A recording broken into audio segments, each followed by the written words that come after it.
संस्कृत मस्ती में आज हम पंचम पाठ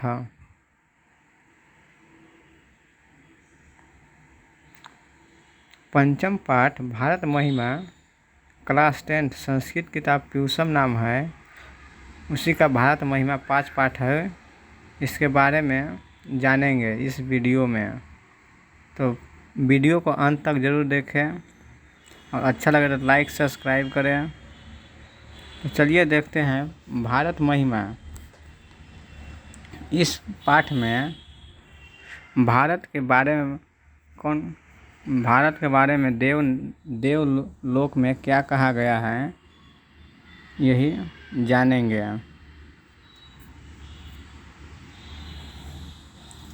तो आइए देखते हैं भारत की महिमा का गुणगान।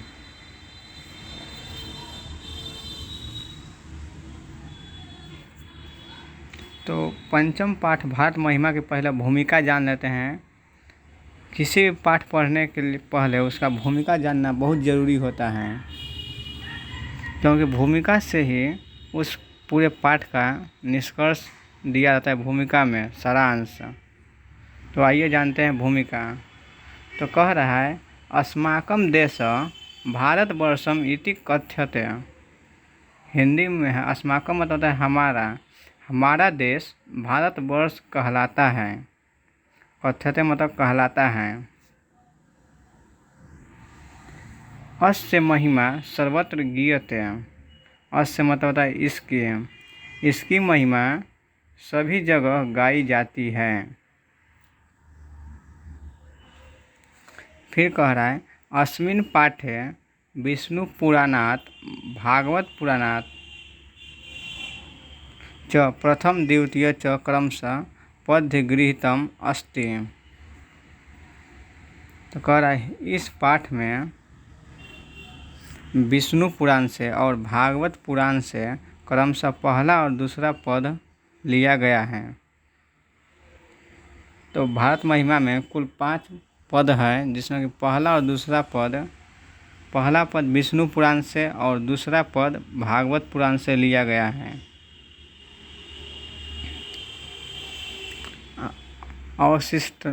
अवशिष्टानि पदानि अध्यक्षेन प्रोप्राइटर उमाशंकर। प्रो का होता है प्रोप्राइटर, तो प्रोप्राइटर उमाशंकर शर्मा या ऋषि है ये, निर्मीय प्रस्तावितनि भारतम प्रति अस्माकं भक्ति कर्तव्य रूपेण वर्तते। इसका हिंदी होगा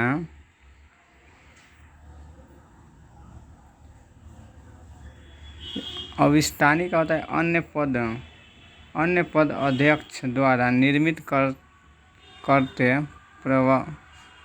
अन्य पद अध्यक्ष द्वारा निर्मित करके प्रस्तावित है। भारत के प्रति हमारी भक्ति कर्तव्य रूप से है। यहाँ पर भारत, तो भारतम प्रति अस्माकं भक्ति कर्तव्य रूपेण वर्तते। इसका हिंदी होगा भारत के प्रति हमारी भक्ति कर्तव्य रूप से है। तो आइए एक बार पूरा अच्छा से हिंदी जान लेते हैं। तो अर्थ होगा हमारा देश भारतवर्ष कहलाता है, इसकी महिमा सभी जगह गाई जाती है। इस पाठ में विष्णु पुराण से और भागवत पुराण से क्रमशः पहला और दूसरा पाठ या दूसरा पद लिया गया है। प्रश्न आएगा कि भारत महिमा में पहला पद किस पुराण से लिया गया है, तो इसका आंसर हो जाएगा विष्णु पुराण। और वही रहेगा भारत महिमा का दूसरा पद किस पुराण से लिया गया है, तो हो जाएगा इसका आंसर भागवत पुराण। तो ये दोनों क्वेश्चन अच्छा से आप लोग लिख लीजिएगा कॉपी पर।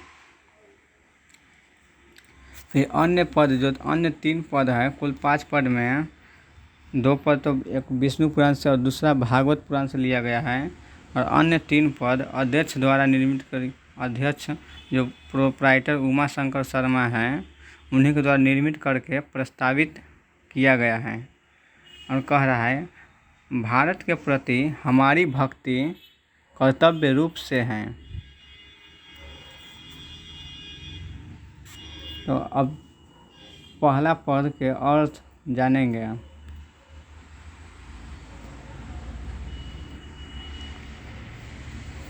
तो 5 पद में 2 पद पौराणिकी हैं और 3 पद आधुनिक हैं। यहाँ पौराणिकी में 2 पद हैं, जिसमें 1 नंबर है गायन्ति देवा किल गीतकानि धन्यास्तु ते भारत भूमि भागे स्वर्गा पवर्गा अस्पद मार्ग भूते भवन्ति भूय पुरुषा श्रुतवात।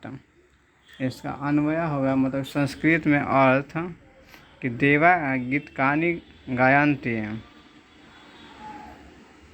ते पुरुषा धन्या किल मतलब संति ये स्वर्ग पवर्ग अस्पद मार्ग भूते स्वर्ग और मोक्ष प्रदान करने योग्य साधन स्वरूप भारत भूमि भागे श्रुतवात भूय भवन्ति। तो इसका अर्थ देवा गीतों को गाते हैं, देवता गीतों को गाते हैं। देवा गीतकानि गायन्ति, इसका अर्थ हुआ देवता गीतों को गाते हैं और कहते हैं कि वे पुरुष धन्य हैं जो स्वर्ग और मोक्ष प्रदान करने योग्य साधन स्वरूप भारत भूमि के भाग पर देवताओं जैसे होते हैं। देवता गीत को गाते हुए कहते हैं कि वह पुरुष धन्य है जो स्वर्ग और मोक्ष प्रदान करने योग्य साधन स्वरूप भारत भूमि के भाग पर देवता जैसे होते हैं, वही पुरुष धन्य है। प्रथम पद में यही अर्थ हुआ। अब चलते हैं दूसरे पद, जो कि भागवत पुराण से लिया गया। ये विष्णु पुराण से था।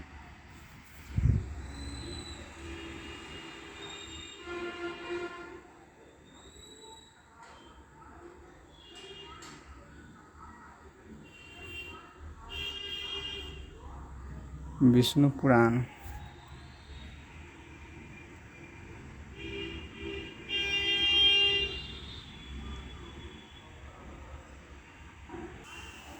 तो लिख दिए यहाँ पर कि प्रथम पद विष्णु पुराण से लिया गया है। आप लोग भी अपना कॉपी पर लिख लीजिएगा। अब चलते हैं द्वितीय पद, यानी दूसरा पद।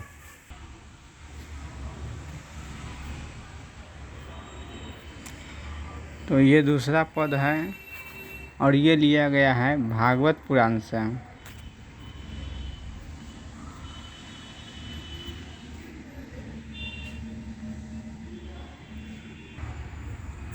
तो ये दूसरा पद भागवत पुराण से लिया गया है।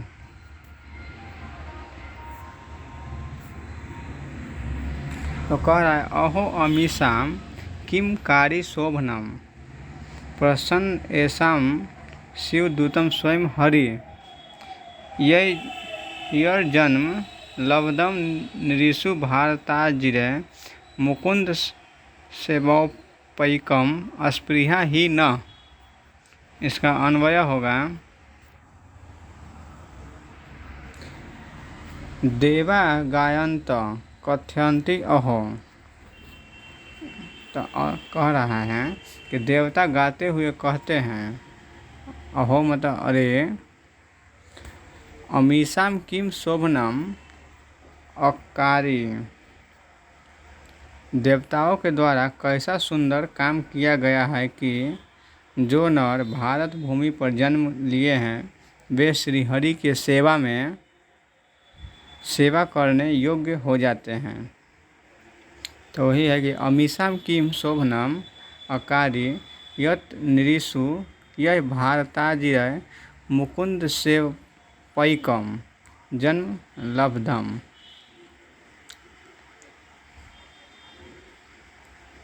उसका अर्थ है कि देवता गाते हुए कहते हैं, अरे देवताओं के द्वारा कैसा सुंदर काम किया गया है कि जो नर भारत भूमि पर जन्म लिए हैं वे श्रीहरि की सेवा करने योग्य हो जाते हैं। ईस्वी द्वितम येषां स्वयं हरि प्रशंसा ही न अपि अस्पृहा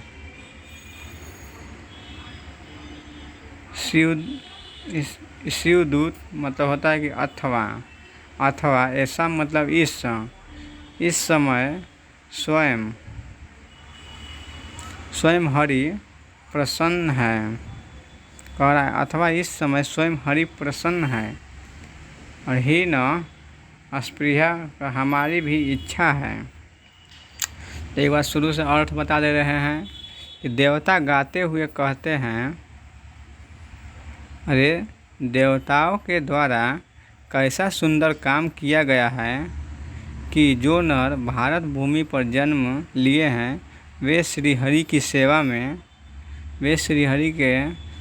योग्य या सेवा करने के योग्य हो जाते हैं। अथवा इस समय स्वयं हरि प्रसन्न है, हमारी भी इच्छा है।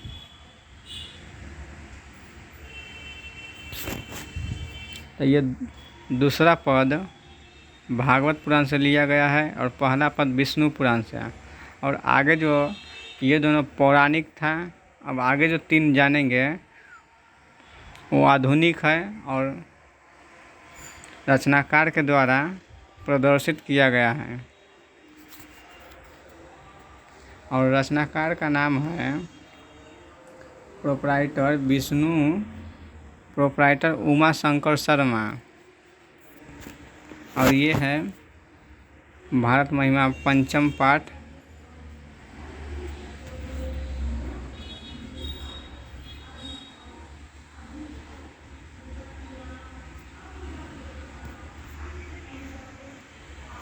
तो ये रहा आधुनिक 3 नंबर 1 और 2 था पौराणिक, और 3, 4 और 5 आधुनिक है। और इसके बाद हम प्रश्न उत्तर बताएंगे।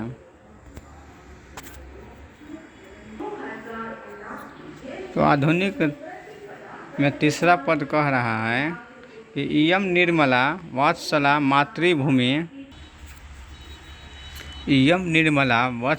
मातृभूमि प्रसिद्धं सदा भारतं वर्षमेतत् विभिन्ना जना धर्म जाति प्रभेद रिहैकत्वा भावं वहन्तो वसन्ति। इसका अन्वय एतत् प्रसिद्धं भारतं वर्षम् इयं सदा निर्मला वत्सला मातृभूमि इह धर्म जाति प्रभेद विभिन्ना जना एकत्व भावं वहन्त वसन्ति। तो ये तत्व मतलब होता है यह प्रसिद्ध भारतवर्ष है। ये तत्व मतलब यह हो गया प्रसिद्ध भारतवर्ष है। यह मतलब यह होता है यह सदा निर्मला वत्सला मातृभूमि है। इसका अर्थ हो रहा है, अर्थ बता रहे हैं। तो आइए देखिए, अर्थ है यह प्रसिद्ध भारतवर्ष है, यहाँ सदा निर्मला वत्सला मातृभूमि है। यहाँ धर्म और जाति के भेदों से रहित होकर विभिन्न लोग एकता का भाव धारण करते हुए रहते हैं। फिर से बोल दे रहे हैं, यह प्रसिद्ध भारतवर्ष है, यह सदा निर्मला वत्सला मातृभूमि है। यहाँ धर्म और जाति के भेदों से रहित होकर विभिन्न लोग एकता का भाव धारण करते हुए रहते हैं।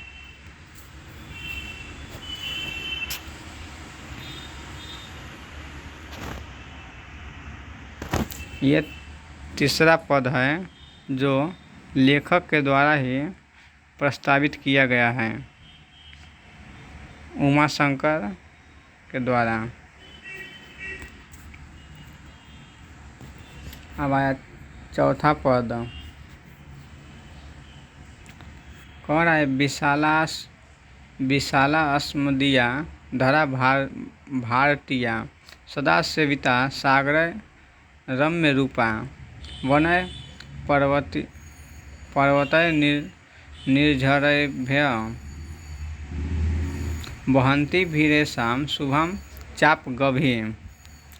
इसका अन्वय अस्मदीय भारतीय धरा विशाला रम्य रूपा शुभा भव्य भूति च ऐसा सागरय पर्वतय निर्झरय वहन्ति भी आप गाभी च सदा सेवित अस्ति। अर्थ कह रहा है हमारी भारतीय भूमि विशाल सुंदर रूप वाली शुभ देने वाली और दिव्य ऐश्वर्य वाली है। कैसी है हमारी भारतीय भूमि? तो हमारी भारतीय भूमि विशाल है, सुंदर रूप वाली है, शुभ देने वाली है और दिव्य ऐश्वर्य वाली है।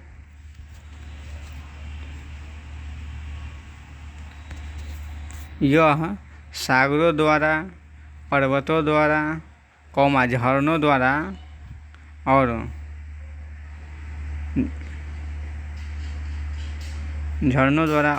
बहती हुई नदियों द्वारा सदा सेवित हैं।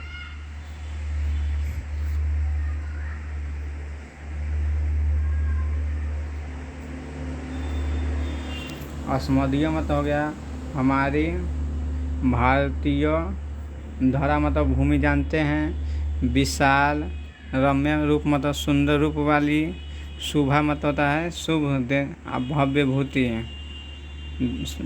मतलब दिव्य ऐश्वर्य वाली।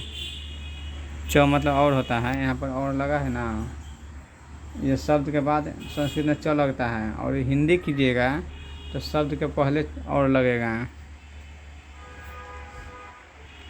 तो ये हो गया। फिर ऐसा मतलब होता है यह सागरों द्वारा, पर्वतों द्वारा, झरनों द्वारा और बहती हुई नदियों द्वारा सदा सेवित हैं। झरनों द्वारा या और हो गया यहाँ पर लास्ट सदा है, और बहती हुई नदियों द्वारा सदा सेवित हैं ये भारत भूमि। ये पूरा भारत भूमि के परिचय था। हमारी भारतीय भूमि विशाल, सुंदर रूप वाली, शुभ देने वाली और दिव्य ऐश्वर्य वाली है। यह सागरों द्वारा, पर्वतों द्वारा, झरनों द्वारा और बहती हुई नदियों द्वारा सदा सेवित हैं। तो अब चलते हैं 5वें पद की ओर। तो कह रहे हैं जगद गौरवम भारतम शोभनीयम सदा अस्मभिरेतथा पूजनीयम भवेद देशभक्ति समेषां जनानां परादर्श रूपम सदा वर्जनीया। अन्वया शोभनीयम जगत गौरवम च एतत् भारतम अस्माभिः सदा पूजनीयम अत्र तयानां समेषां जनाः सदा आर्जनीया परादर्श रूपम देशभक्ति भवेत। तो अर्थ है सुंदर और संसार का गौरव। शोभनीय मतलब सुंदर, यहाँ च लगा है तो च मतलब और, जगत गौरव मतलब संसार का गौरव, एतत् मतलब हो गया यह सुंदर और संसार का गौरव, यह भारत हमारे लिए सदा पूजनीय है। अस्माभि मतलब हमारे लिए सदा पूजनीय है। अत्र तयानाम यहाँ के सभी, हमेशा मतलब सभी हो गया, जना नाम मतलब लोग, तो यहाँ के सभी लोगों की सदा आकर्षक आदर्श रूप देशभक्ति होनी चाहिए। यहाँ के सभी लोगों की सदा आकर्षक आदर्श रूप देशभक्ति होनी चाहिए। इस भारत देश की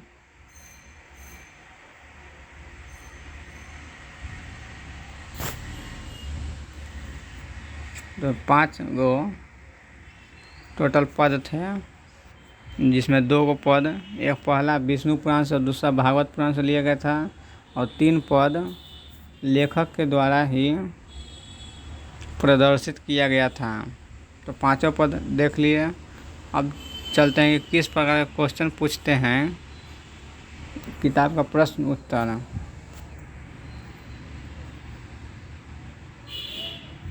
तो आया अभ्यास प्रश्न उत्तर।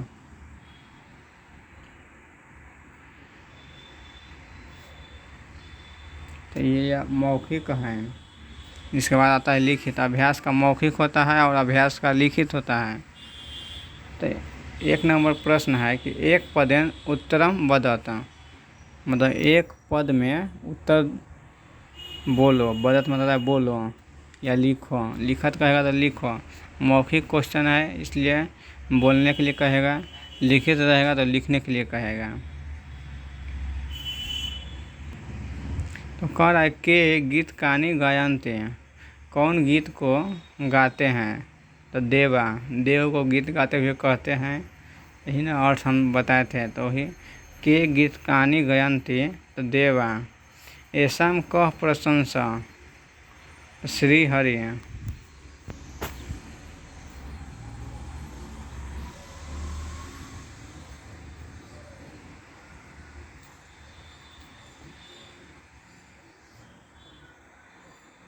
यहाँ लिखा है ऐसा स्वयं श्री हरि प्रशंसा। इस समय कौन प्रसन्न है। तो श्री हरि है। और देवा गायंत कथ्यन्ते। यहाँ से 2 प्रश्न बताए जो है।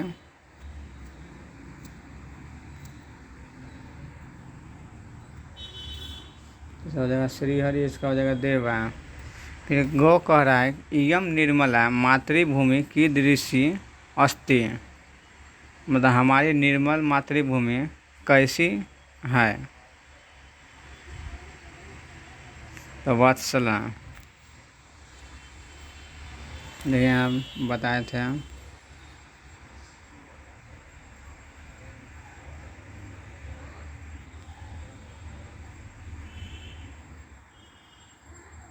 यहाँ यह सदा निर्मला वात्सला मातृभूमि है।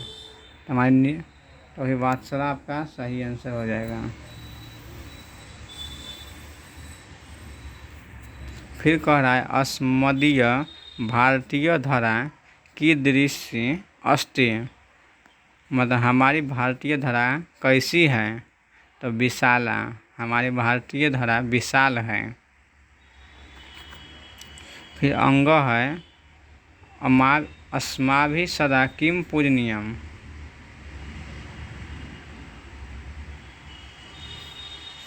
तो भारतम।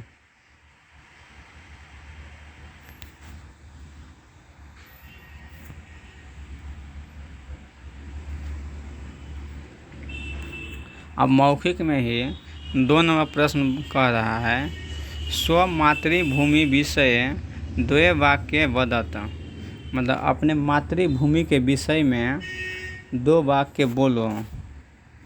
तो पहला वाक्य है कि अस्माकं देश भारतवर्षमिति कथ्यते, मतलब हमारा देश भारतवर्ष कहलाता है।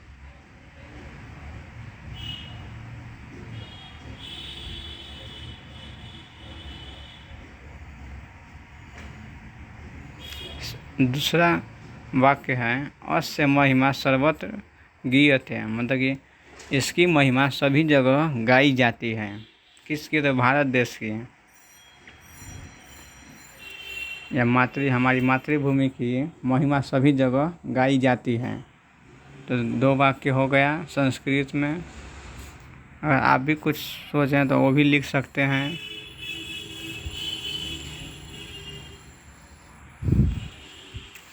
फिर अब आया अभ्यास में लिखित। वो था 2 प्रश्न था मौखिक से और 2 प्रश्न लिखित से। इसमें कह रहा है एक पदेन उत्तरम लिखत, उसमें था एक पदेन उत्तरम वदत। मौखिक मतलब बोलना है और लिखित में लिखना है। तो एक पदेन उत्तरम लिखत, एक पद में उत्तर लिखें। कह रहा है देवा कानी गायंती, देवा क्या गाते हैं, तो गीत कानी।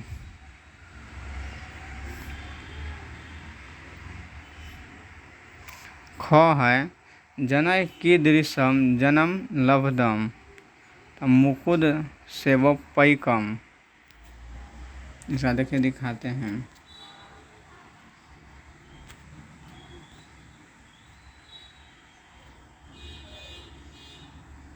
मुकुद सेवोपैकम जन्म लब्धम,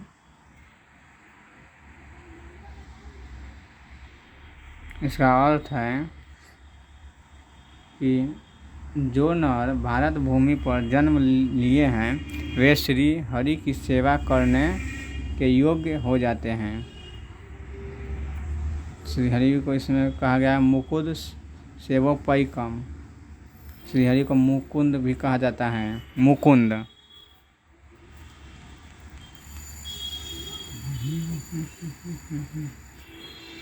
फिर कह रहा है विशाला धरा का, मतलब विशाल धरा किसका है, तो भारतीय मतलब भारत का।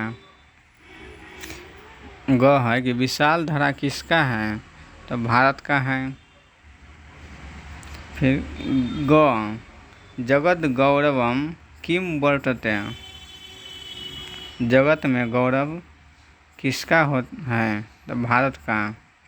समेषाम जना नाम का भवेत, तो देशभक्ति, सभी जगह लोग देशभक्ति करते हैं।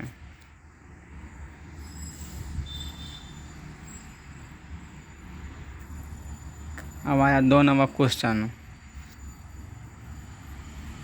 कह रहा है पूर्ण वाक्य उत्तरम लिखत।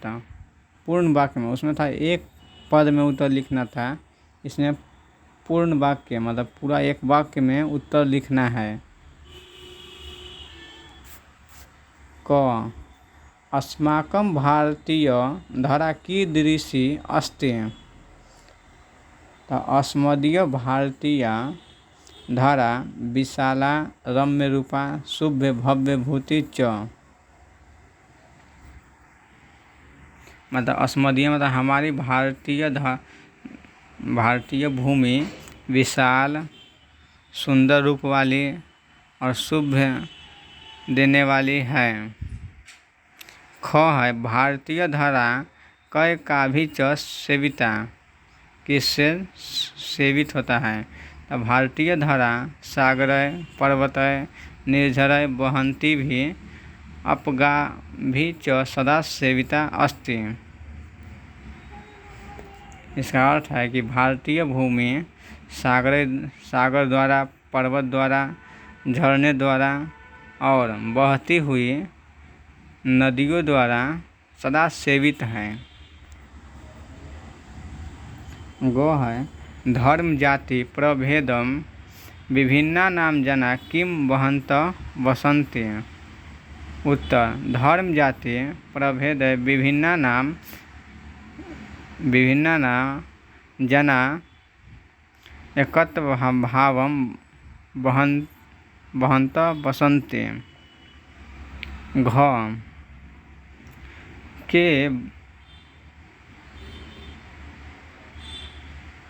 के बारंबार भारतीय जन्म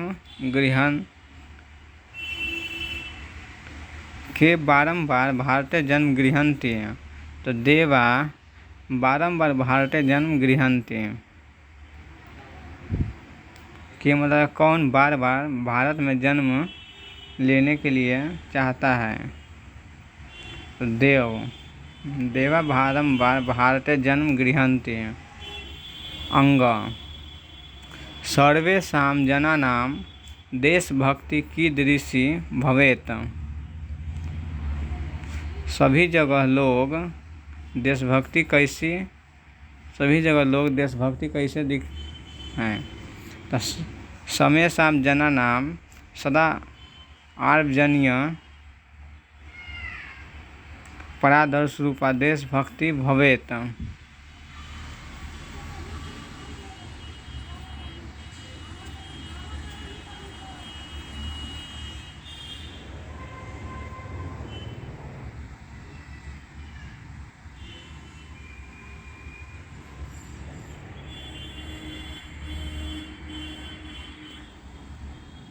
ये यहाँ है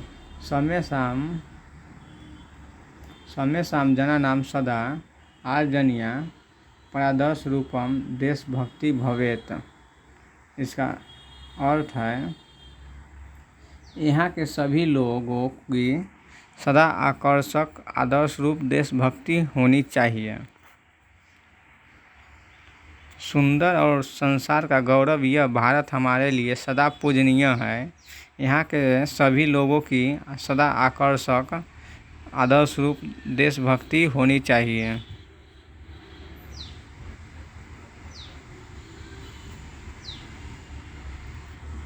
तो यहाँ तक डन हो गया।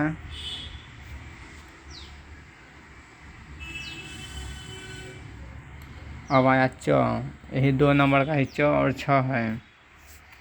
च है कि भारत भूमि कीदृशी अस्ति। उत्तरम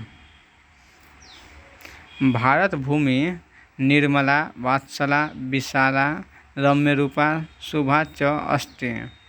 भारत भूमि निर्मला है, वात्सला विशाल रम्य रूप वाली और शुभ है। भारताजिरे जन्म लब्धुम अस्पृहा केषाम् अस्ति। भारताजिरे जन्म लब्धुम अस्पृहा देवानाम अस्ति। तो पंचम पाठ समाप्त हो गया। अब आगे वीडियो में हम षष्ठ पाठ बताएंगे।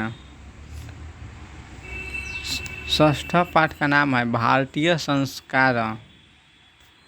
तो ये पंचम पाठ समाप्त हुआ।